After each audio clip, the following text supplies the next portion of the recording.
Howdy everybody, how y'all doing? And welcome to Breaking the Ice House, where we try to keep things cool, calm, collected, and mostly a bit chill. And I'm your host, Punkwaddle. Wait. When I told Keebert that I wanted to combine today and Saturday because I missed it, I wasn't trying to read just compile the script like a deck of cards, shuffling it together. So I'm gonna have to talk to that guy. He said it was too hot to do editing, so right, we'll work on that. But you know what? I can go off script like usual, right? But you know what? Once again, we're back to a Monday morning, right?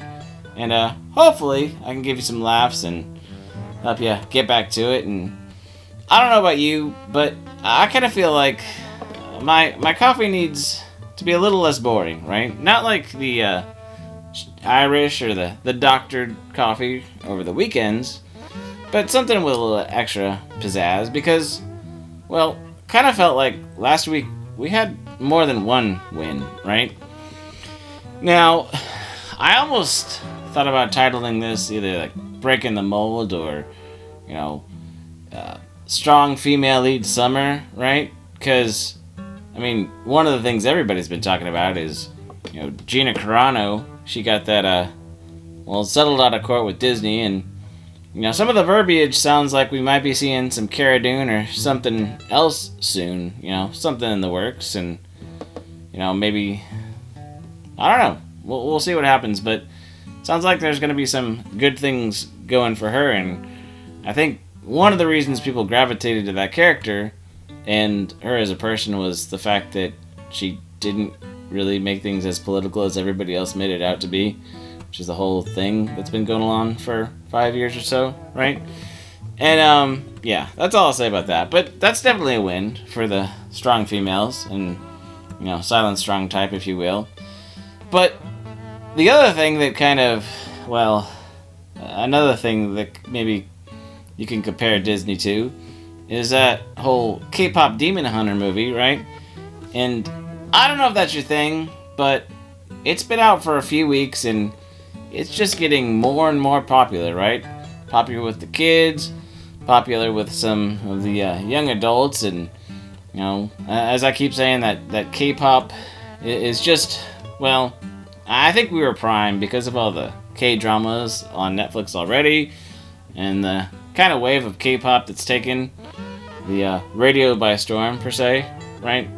Like I said, whether you're not like it or not, it's definitely showing up more and more. And when it comes to the mouse, well, it seems like that movie has been doing a lot better than a lot of the, over budget and,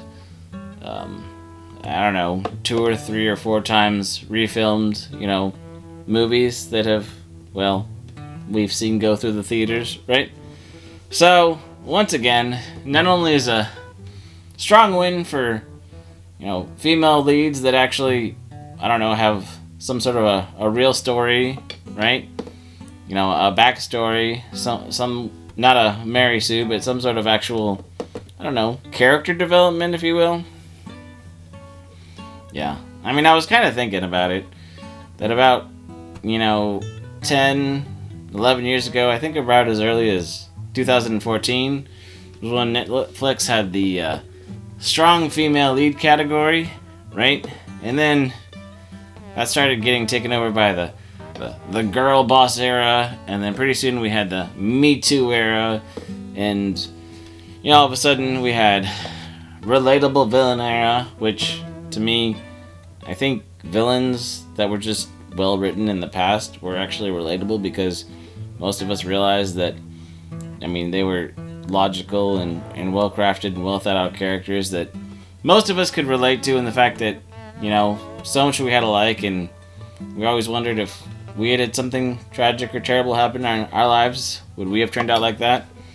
But we didn't need some sympathetic backstory to, get us there, right?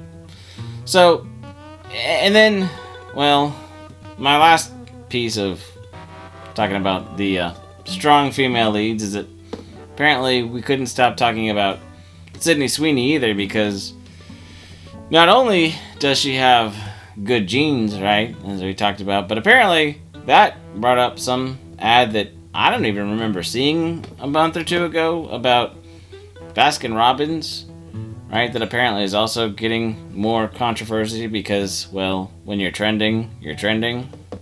So, I know these are more commercial spots than acting spots, but the fact that Sydney Sweeney might be single-handedly bringing back blue jeans in America and Baskin Robbins ice cream, you know, that's not a bad thing, right? And I don't know, that sounds like a pretty good summer. Blue jeans and ice cream, you know, and trying not to melt like Hubert.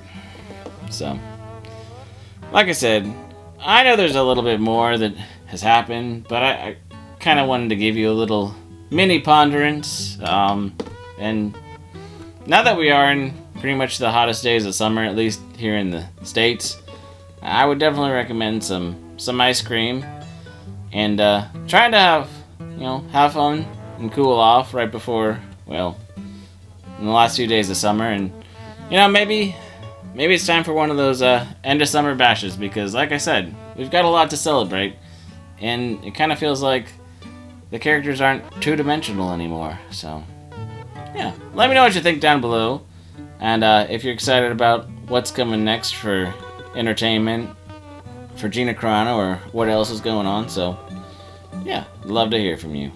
So till next time, we'll see you later. Bye.